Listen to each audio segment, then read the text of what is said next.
चंद्रदेव प्रकट है और रामचंद्र के ऊपर छवि पड़ रही है। भगवती कौशल्या ने कहा, पुत्र उठो, सीता तुम्हारी प्रतीक्षा कर रही है। यहां पर अगर सास सावधानी न करती तो गड़बड़ हो जाता। First impression is last impression, पहला प्रभाव नहीं पड़ता। अब कहते हैं पहला प्रभाव जीवन में बहुत जरूरी है।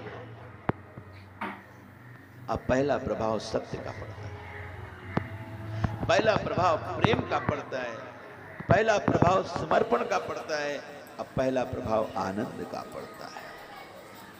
एक साथ एक प्रभाव में इतनी चीज प्राप्त होती है। प्रेम भी दिखती है, करुणा भी दिखता है, आनंद भी दिखता है, समर्पण भी दिखता है। राम जी उठे। राम जी को मां की आज्ञा मानते थे। उठे और उठ करके जब राम जी चले तो यह है मर्यादा पुरुषोत्तम।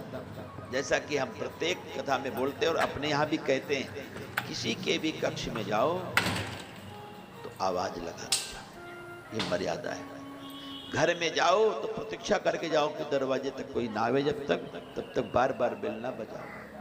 एक बार जाओ तो रुको, देखो कौन किस परिस्थिति में आ क्यों नहीं आ पा रहा है। तो राम जी जब जाते हैं ना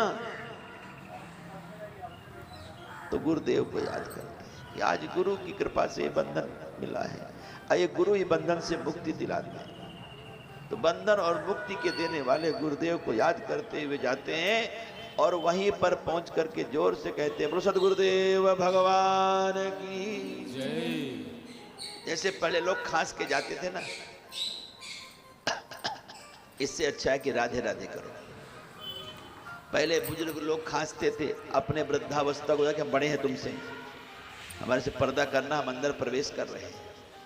कहीं पर किसी के कमरे में जाओ, पत्नी के कमरे में पति जाए, तब भी उसे प्रतीक्षा करके जाना चाहिए, आवाज लगा के जाना चाहिए, अंदर आ जाए।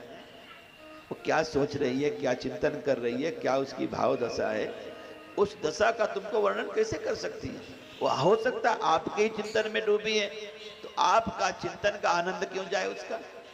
थोड़ा देखो, जैसे राधा रानी एक बार लेटी कन्हैया को याद कर रही थी, कन्हैया ऐसे खड़े, सखी का जगाना नहीं, नेक एक बार मिला दो। जब तुम किसी के प्रेम में इतने डूब जाते हो या तुम्हारे प्रेम में कोई न क्रियाएं बदल जाती है, क्रिया की प्रतिक्रिया होने लगती है।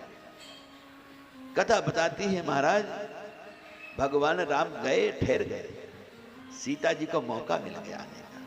भगवती सीता पलंग